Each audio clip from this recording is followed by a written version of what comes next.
The Ridgecrest Asylum stood like a scar on the landscape, its imposing silhouette looming over the valley below. Decades of abandonment had left it in ruins, the once white walls now stained with creeping moss and grime. Whispers about the place carried through the town, stories of the inhumane experiments, the echoes of screams that seemed to bleed into the very bricks of the building. For most, it was a place to avoid, a relic of horror best forgotten. For Clara and her friends, it was a challenge. The tales of terror were too enticing to ignore, and the chance to explore the infamous asylum seemed worth the risk. The group approached the building at twilight, flashlights in hand, their beams cutting through the thickening mist. Each step toward the asylum felt heavier, as though the earth itself was reluctant to let them proceed. The broken window on the eastern side offered an easy entrance, but stepping through felt like crossing a threshold into another world. Inside, the air was stagnant, carrying the scent of mildew and decay. The halls stretched endlessly, their walls marred with peeling paint and cryptic symbols scrawled in faded ink. The faint creak of the floorboards underfoot seemed to echo too loudly, as if the building itself was listening. The group wandered through the first floor, finding remnants of the asylum's grim history. Torn medical charts, rusted wheelchairs, and overturned gurneys painted a picture of chaos and neglect. Nothing moved, yet the space felt anything but empty. Clara couldn't shake the feeling that they were being watched, a sensation that grew stronger the deeper they ventured. The staircase to the basement was an ominous sight. The steps descended into a darkness so absolute that their flashlights seemed swallowed whole. Hesitation gripped the group, but the thrill of discovery pushed them forward. As they descended, the temperature dropped noticeably, the cold seeping into their skin like icy tendrils. The basement felt different from the floors above. The walls here were pristine, untouched by time, and lined with iron doors bearing heavy locks. Each door seemed to hum with a strange energy, a low vibration that prickled the skin. At the end of the corridor door, they found the room. The operating table in the center was a grotesque centerpiece, its surface stained with dark patches that could only be guessed at. The restraints dangled limply, their metal rusted but intact. The group spread out, exploring the space cautiously. Clara's attention was drawn to a cabinet in the corner, its doors slightly ajar. Inside, she found a collection of journals, their leather covers worn but intact. She flipped through one, the brittle pages revealing meticulous handwriting that chronicled the asylum's dark practices. One entry described a patient who had become unresponsive after weeks of experimental treatment, only to awaken with violent outbursts and incomprehensible murmurs. The words seemed to pulse with an energy of their own, as though the horrors they described had imprinted themselves onto the page. The air shifted suddenly, a change so subtle yet undeniable. A loud clang reverberated through the room, the sound of one of the iron doors slamming shut with no apparent cause. The group froze, their flashlights darting wildly. The silence that followed was suffocating, broken only by the faintest of sounds, whispers, soft and insidious, creeping in from the edges of perception. The voices grew louder, overlapping in a chaotic chorus that seemed to emanate from everywhere and nowhere. The words were fragmented, some pleading, others commanding, all laced with an undertone of malice. Clara's flashlight flickered, casting erratic shadows across the room. For a brief moment, she thought she saw movement in the corner of her vision, a figure standing impossibly still, its form obscured by the shifting light. Panic set in as the group realized the whispers weren't confined to the room. They followed them, growing fainter when they moved toward the stairs, only to intensify whenever they hesitated. Clara gripped the journal tightly as they ascended, the pages crinkling under her sweaty palms. The air felt heavier with every step, as though the building itself was reluctant to let them leave. Bursting into the night, the group stumbled away from the asylum, their breaths ragged and visible in the cold air. The mist that had seemed so foreboding before now felt like a shield, separating them from the horrors inside. Clara glanced back at the building, its dark windows staring out like empty sockets. She still held the journal, its leather cover cool against her skin. Even in the safety of her home later that night, the whispers lingered. They weren't loud or clear, just faint echoes at the edge of perception. Sleep eluded her, and the journal sat on her desk like an accusation. The words within seemed to shift whenever she looked away, rearranging themselves into phrases she didn't remember reading. Ridgecrest Asylum wasn't just haunted. It was alive, its presence extending far beyond its decaying walls. The realization struck Clara with the force of a nightmare she couldn't wake from. The building hadn't just let them leave, it had sent something with them.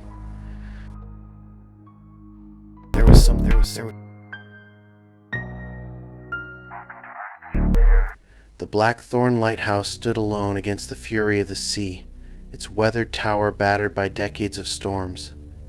Long since decommissioned, it had become a relic, its once bright beam extinguished and forgotten. Stories surrounded the place, tales of a keeper who had vanished without a trace during a ferocious storm, leaving only a journal filled with cryptic, unfinished entries. For Theo, an amateur historian, the lighthouse was irresistible. A crumbling monument to mystery, it beckoned to him like a siren. His arrival at the rocky shore was met with the roar of crashing waves and the cries of gulls circling above. The narrow path leading to the lighthouse was treacherous, slick with salt spray, and flanked by jagged rocks. Each step felt like a gamble, but Theo pressed on, his backpack laden with supplies and a determination to uncover the truth. The door to the lighthouse was swollen with age, its hinges rusted and groaning as he forced it open. Inside, the air was damp and heavy, carrying the faint scent of brine and mildew. The circular stairway spiraled upward into darkness, its iron steps slick with condensation. Every footfall echoed, a metallic clang that seemed too loud in the silence. The ground floor was unremarkable, little more than a storage area cluttered with broken furniture and debris. It was the keeper's quarters that piqued Theo's interest. The small room was sparse, its furnishings reduced to a battered cot, a wooden desk, and a single chair. On the desk sat a journal, its leather cover warped with moisture but otherwise intact. Theo's breath hitched as he opened it, his fingers careful with the fragile pages. The entries began mundanely enough, weather reports, maintenance logs, notes on passing ships. But as he flipped through, the tone shifted. The keeper wrote of strange lights on the horizon, faint and flickering, always visible at night but gone by dawn. He described whispers carried on the wind, soft yet persistent, impossible to trace. The final entry was chilling. They are closer now. I hear them beneath the waves, calling my name. I fear I have made a mistake. Theo felt a chill crawl down his spine, but he dismissed it as the effect of the cold, damp air. He continued his exploration, ascending the narrow staircase to the lantern room. The climb was exhausting, each step steeper than it seemed, as though the tower itself resisted his intrusion. The lantern room was a ghost of its former self. The massive Fresnel lens lay shattered, its fragments scattered across the floor, glinting faintly in the dim light filtering through the salt-encrusted windows.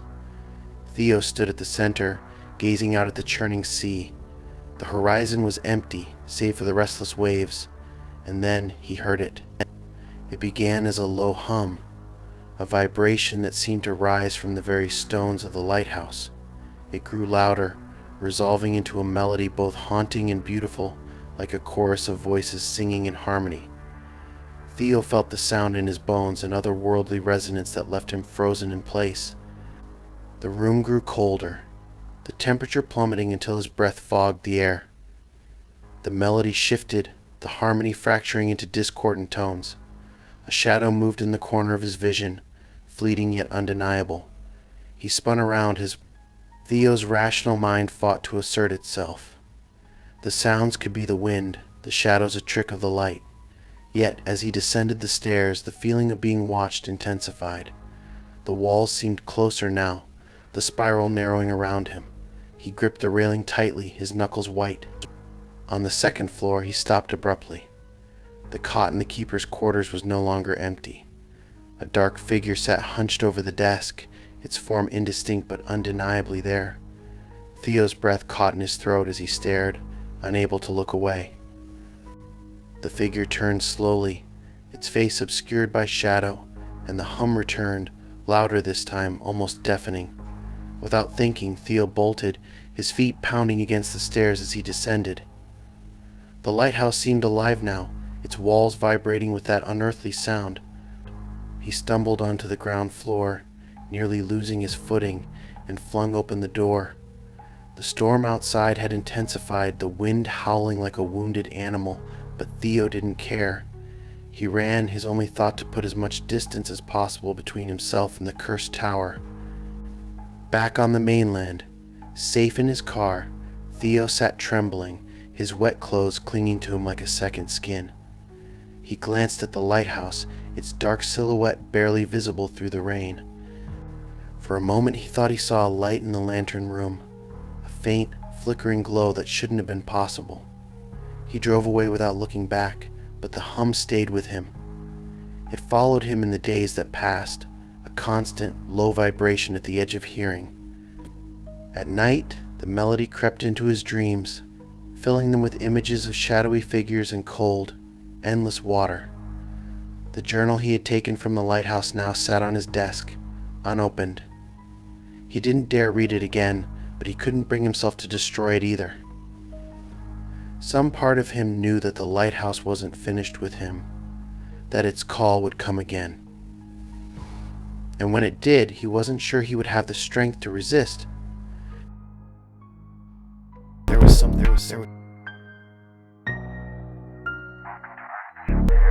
The asylum had been closed for decades, its imposing structure left to decay at the edge of the town. Greystone Asylum, a place once synonymous with rehabilitation, had become an ominous symbol of neglect.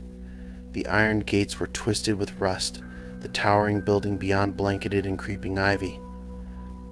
Its windows stared out like empty eyes, their glass shattered long ago. Despite the warnings, the stories, and the outright fear surrounding it, I went inside. It wasn't out of bravado or some need to prove myself. It was researcher, so I told myself. As a freelance journalist, uncovering hidden truths about forgotten places was part of my livelihood. This, though, felt different. Greystone's history was grim. Reports of patient mistreatment, illegal experiments, and mysterious disappearances had tarnished its name long before it shuttered. The lead physician, Dr. Elias Marlowe, was a controversial figure, a genius to some, a sadist to others. His methods were as unorthodox as they were cruel, and his obsession with curing the incurable bordered on madness. He disappeared shortly before the asylum closed, leaving behind whispers of a curse. The town's residents avoided the place, some crossing the street to avoid even looking at the gates. They claimed the asylum was alive, feeding on the fear of those who entered. People spoke of hearing voices, seeing shadows, and feeling an unshakable sense of being watched. I dismissed their warnings as superstition. That changed the moment I stepped through the gates. The air inside the grounds was heavy, as though the asylum exhaled its own oppressive atmosphere. My boots crunched against the gravel path, the sound unnaturally loud in the stillness. The front doors were ajar, their wood warped and splintered. Pushing them open, I was met with darkness. My flashlight barely penetrated the gloom, its beam illuminating peeling wallpaper and water-stained ceilings. The smell of damp and decay was overwhelming, mingling with a faint metallic tang that made my stomach turn. The silence was thick, broken only by the occasional drip of water echoing through the halls. I started in the main lobby, where patients had once checked in and visitors had nervously signed guest books. A crumbling desk sat at the center, papers scattered across its surface. Most were illegible, their ink smeared and faded, but one caught my eye, a patient intake form. The name, scrawled in shaky handwriting, sent a chill through me. Elias Marlowe. My hands trembled as I set the paper down. According to every record I'd found, Marlowe had been the doctor, not a patient. Was it a mistake? A joke? Or something worse? The hallways stretched endlessly, their walls lined with doors that seemed to lean inward, as though listening. I passed rooms filled with overturned beds, rusted wheelchairs, and equipment that looked more like instruments of torture than tools of healing. The shadows seemed to shift as I moved, darting just beyond the edges of my vision. I told myself it was my imagination, the tricks of an overworked mind. But then I heard the first sound, a soft, rhythmic tapping. It was faint, distant, but unmistakable. My flashlight swept across the hall, revealing nothing but empty space. The sound grew louder, closer, until it seemed to come from right behind me. Turning, I found myself face to face with emptiness. The hall was silent again, the tapping gone. My pulse thundered in my ears, and I forced myself to breathe deeply, to focus. It was too late to turn back now. The records room was my goal, and I found it at the end of a corridor with a tarnished brass plaque. The door creaked open, revealing rows of filing cabinets and shelves overflowing with disorganized files. Dust motes danced in the air as I began my search, my gloved hands carefully sifting through the chaos. Most of the documents were mundane, financial reports, maintenance logs, patient records, but one file stood out. It was labeled simply Experiment 23. Inside were pages of notes written in a precise, almost obsessive hand. Marlowe's handwriting. The notes detailed a series of procedures designed to extract madness from patients. The language was clinical, detached, but the implications were horrifying. The experiments involved prolonged isolation, sensory deprivation, and chemical cocktails that bordered on poisoning. The final entry was chilling: subject has ceased all vital functions but remains aware. The procedure is a success. A loud crash shattered the silence, and my flashlight flickered.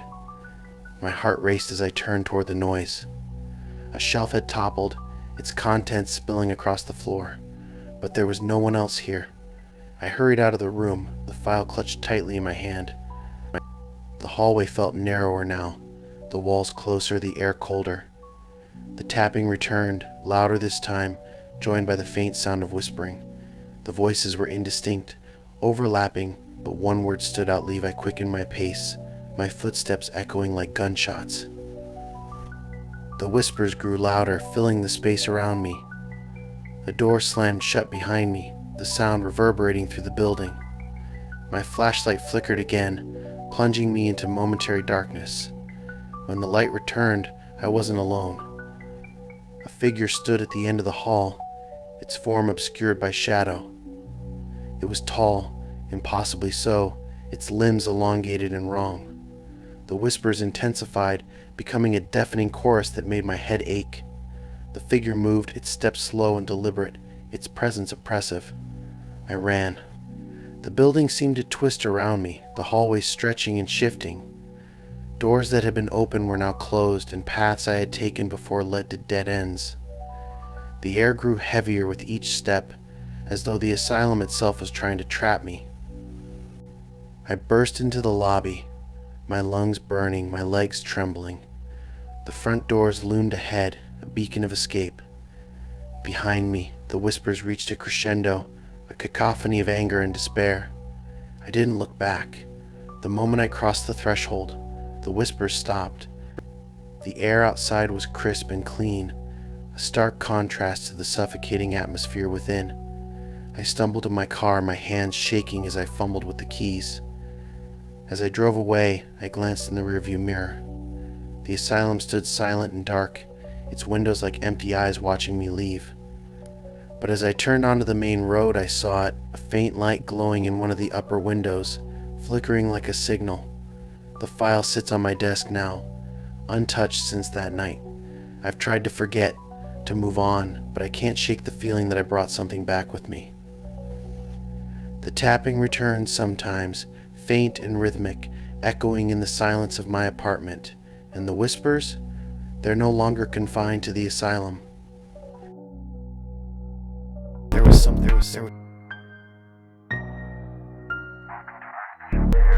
The The Marlowe Theater had been a beacon of culture in its time, a grand building with gilded columns and an intricate facade. For decades it had played host to sold-out plays, operas, and orchestras, its walls echoing with applause and laughter. But now it stood abandoned, shrouded in layers of dust and silence, forgotten by the very city it had once entertained. No one went near it anymore. The stories surrounding the Marlowe were enough to keep people at bay. It was said that the theater was cursed, that the ghosts of its past performers still roamed its halls, driven mad by unfinished performances and unfulfilled dreams. There were whispers of lights flickering on in the dead of night, of shadowy figures seen through the broken windows, and of music that played when no one was there to hear it. I didn't believe the stories, of course. At least that's what I told myself as I stood before the theater's decaying entrance, my camera bag slung over one shoulder. As an urban explorer, I prided myself on documenting forgotten places, capturing their beauty before time erased them completely. The Marlowe was a prize I couldn't resist. The double doors were chained shut, but time had weakened the wood. A few well-placed kicks broke the barrier, and I slipped inside, the sound of splintering wood echoing unnaturally in the cavernous space. The lobby was magnificent, even in its decay. A massive chandelier hung precariously from the ceiling, its crystals dulled by decades of grime. The marble floor was cracked and stained, and the once plush carpets were little more than threadbare strips. Dust coated every surface, and the air was thick with the scent of mildew. My flashlight cut through the gloom, revealing peeling wallpaper and ornate molding. The grandeur of the place was undeniable, even in ruin. But as I moved deeper into the theater, the sense of awe was replaced by something else, an uneasy feeling like I was being watched. The auditorium was breathtaking. Rows of seats stretched out before me, their upholstery faded and torn. The stage loomed ahead, its wooden floor warped and splintered. Above it, a velvet curtain hung in tatters, swaying gently as though moved by an unseen hand. I set up my camera, the familiar routine calming my nerves. The soft click of the shutter broke the silence as I captured the eerie beauty of the space. But as I reviewed the images on my screen, something caught my eye. In the corner of one frame, a shadow that shouldn't have been there. It was faint, almost imperceptible, but it was enough to make me glance over my shoulder. The auditorium was empty, the shadows still. Shaking off the unease, I continued exploring. The backstage area was a labyrinth of narrow hallways and cluttered rooms. Old costumes hung from racks, their fabrics stiff with age. Props and set pieces lay scattered about, their once bright colors faded to muted tones. In one room I found a stack of yellow playbills. The dates on them were from the 1920s, and the names of the performers were unfamiliar. One, however, stood out: Eleanor Graves. Eleanor had been the Marlowe star, a soprano whose voice was said to be otherworldly. She had performed her final show at the theater, a grand opera that ended in tragedy when she collapsed on stage. The official cause was a heart attack, but rumors persisted that her death was anything but natural. The playbill slipped from my fingers as a faint melody drifted through the air. It was soft at first, barely audible, but it grew louder, filling the room with haunting beauty. It was a voice, singing a mournful tune that sent chills down my spine. I followed the sound, my flashlight beam trembling as I moved. It led me back to the stage, where the melody seemed to echo from every corner. My pulse quickened as I stepped onto the warped wood, the boards creaking beneath my weight. The song stopped abruptly, plunging the theater into silence. I stood frozen, every nerve on edge, when the lights above me flickered to life. They cast a dim, golden glow over the stage, illuminating the dust particles that hung in the air like tiny ghosts. And then I saw her. At the center of the stage stood a figure in a flowing gown, her back turned to me. Her hair was pinned in an elegant style, and her posture was impossibly straight. She stood motionless, as though waiting for something. I wanted to speak, to call out, but my voice caught in my throat. The figure began to move, her steps slow and deliberate as she turned to face me. Her eyes were empty sockets, black and endless. Her face was pale and gaunt, her lips parted as though she were about to sing again. She reached out a hand, and though she was yards away, I felt an icy grip around my wrist. Panic surged through me, and I stumbled backward, nearly falling off the stage. The lights flickered again, plunging the theater into darkness. The only sound was my own ragged breathing. When the lights came back on, she was gone. But the feeling of her presence lingered, oppressive and unshakable. I didn't waste any time. Gathering my camera, I made my way to the exit, my footsteps echoing like gunshots in the stillness. The air grew colder with every step, and the whispers began, soft at first, like a breeze through leaves, but growing louder and more insistent. They weren't words, but a cacophony of voices, overlapping and rising in a mournful wail. The chandelier above the lobby swayed violently as I passed beneath it, its crystals clinking like tiny bells. I burst through the broken doors.